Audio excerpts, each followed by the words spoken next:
Welcome back. My last two videos have done really well, so you all have inspired me to make another one today.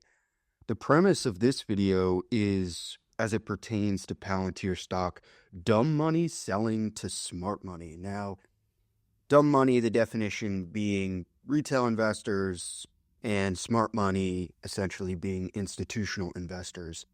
And this is a question of what don't we know? Because I don't want to spoil the video, but in introducing it, it's like, this is a really critical juncture for the Palantir story with such an epic move up.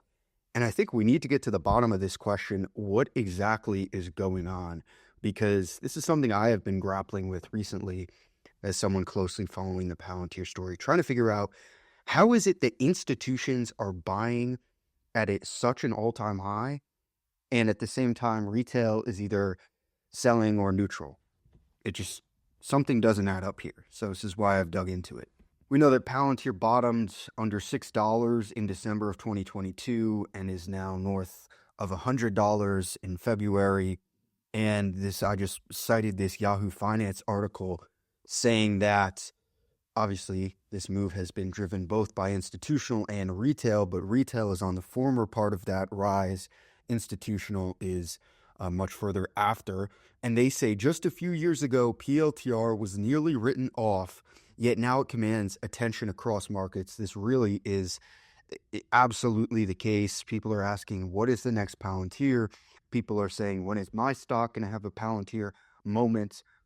I have more thoughts on that in another video, but it is true what has occurred, and it's been driven by both groups. But in this video, we're trying to figure out, is retail buying or selling? Some, like me, believe that retail investors are sort of dumping. So you can see on the timeline, some investors on X are saying they've sold all their shares, which does make sense after a large move up. We're sort of stabilizing around $100. Of course, we've had that move where we dropped off from 125 or so down to 100, down to 95. And so some people might see this is the time to get out. But there are some flows that show that actually there's been hundreds of millions of net buying this month, which I find a little surprising, but we know this is a huge retail name, increasingly so. From the beginning, it was primarily retail because they did a direct listing, and now it's increasingly both. But as the stock gets more and more expensive, as the valuation increases, it's going to be more and more driven by institutions, which is why this question and this premise of the video is so important. Retail demand has outpaced and been in line with many of the largest tech stocks, obviously only trailing Nvidia and Tesla for the title of most traded by retail investors. So here we have Robinhood's data for investors, retail investors on their platform. So obviously, it's limited to their customers. But as we can see, they've been net selling a lot. There's some net buy days, but a lot of net selling. More recently, some Robinhood investors have been stepping in.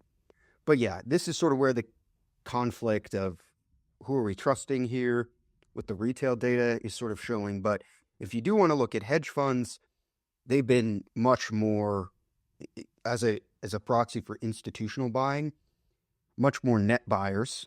So I just want to clear this up. Any of the conflict on the data here, in my opinion, is retail have been and potentially may continue to be net sellers.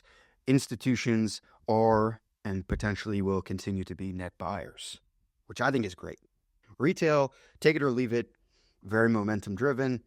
I think the Palantir investor community, the core Palantir retail investor community, is some of the smartest investors as a group. I believe it's actually one of the smartest.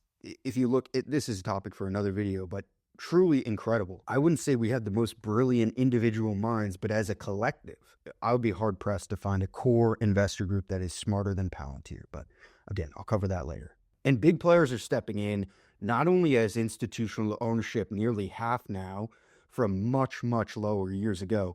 We now have politicians buying for the very first time. This is just a quote, but it's common sense. Politicians often move in early if they sense upcoming contract awards. We know there's controversy about what politicians are or are not able to buy as a result of insider information they may or may not have.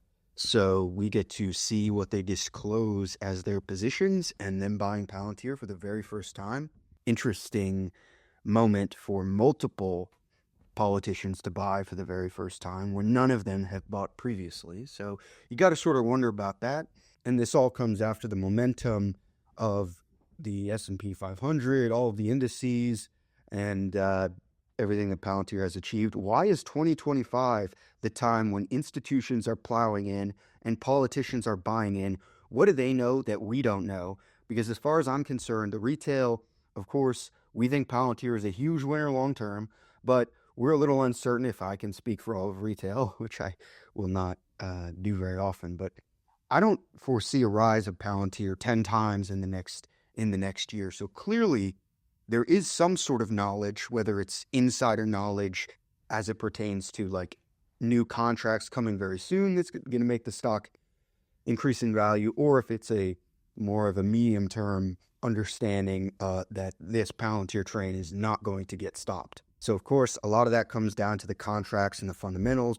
We've had a lot of these big wins that have been announced more recently. The stock has been doing great as a result of the incredible financial fundamentals. So if politicians are buying, clearly they, again, the benefit of the doubt that they don't have specific insider information, although that has historically not been the case, and they have traded on financially privileged information.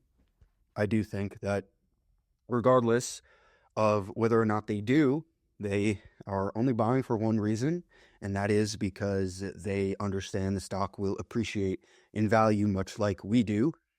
But they are now buying for the first time above $100 per share, which is a little different, because if you're an institutional, or rather a retail trader that has bought the stock at $10, it's a little different than buying for the first time at 100. So they better be expecting some pretty big news and movement.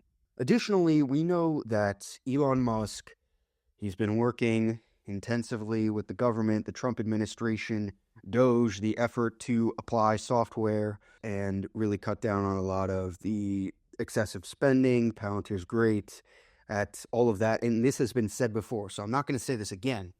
However, what I do want to say is Elon Musk's XAI has recently released Grok 3, which is a big breakthrough. And finally, they are now a state-of-the-art model when it comes to large language models. That crown is going to last very shortly because GPT-5 is incorporating an even larger and more powerful reasoning model, which is due in May, and Claude's Anthropic is releasing their next generation as soon as next week, potentially. So Grok 3 will hold the crown. They say it's going to get better, but I think short term, that may get disrupted. I personally think OpenAI is going to win 2025, but I believe XAI will win 2026. So, of course, they're starting from a bit of a disadvantage because they only started 18 months ago. They made incredible progress. All of this to say the connection is, we know Elon Musk and Alex Karp have forged quite a friendship more recently, and now they're working aggressively with XAI to integrate Grok 3. Now, this is great because Elon's only going to want to use his model, which makes sense because he has trust issues with OpenAI. So when it comes to applying AI to the government, he's going to want to use Grok. Who best utilizes Grok? Well, it's Palantir. They've been testing Grok 2. Now Grok 3 is much more powerful. We know this is a big deal if you're able to incorporate these reasoning models into AIP and anything else. So I think this goes understated, the relationship, not just Elon and Karp, but also Grok, from the makers of XAI and now AIP. I think the relationship is much more fundamental than some people are making it sound like. And that's a big deal. Now, the valuation debate, this is going to be ongoing, but the PE ratio obviously is in the hundreds, but that's a trailing multiple if you understand the difference. You don't want to look back at Palantir's last 12 months of earnings. You want to look forward at their next 12 months of earnings, and that's when this 550 number gets much lower, gets cut in half basically. So with growth stocks, you don't want to look back, you want to look forwards. And we have a very wide range of analyst targets from the 30s to well over 100. I believe I saw one in the 160s, not from a reputable firm, but I think that's maybe where it is. So high multiples can signal risk and optimism. I mean, it's both really. But as it stands now, it's really interesting that institutions are buying at this level. I think that Palantir's not necessarily going to get less volatile as we've seen after S&P 500. That has not reduced the volatility, so it'll always be a high beta stock. However, I do think it reduces the downside. Do I ever see Palantir falling below $50 again? No. Never say never. If we're talking about where it could fall to, I think it would be important to say the last previous all-time high was $45. So in a doomsday scenario, do I see Palantir going below $50? No. Do I see it going below $45? Definitely not. And I think the institutional buying is a big factor in that, if I can find the word, because institutions would not be buying so high if they knew there was a risk that they essentially were going to lose 60% on the stock if it plummets. They're backing this stock. Not only will it not go down because they're buying, but it's really a confirmation of the story, the future of the company, and backing it. They're willing to pay almost any price, it looks like, which is truly incredible. It sure looks like it's happening. So I'd love to hear your thoughts. Until next time.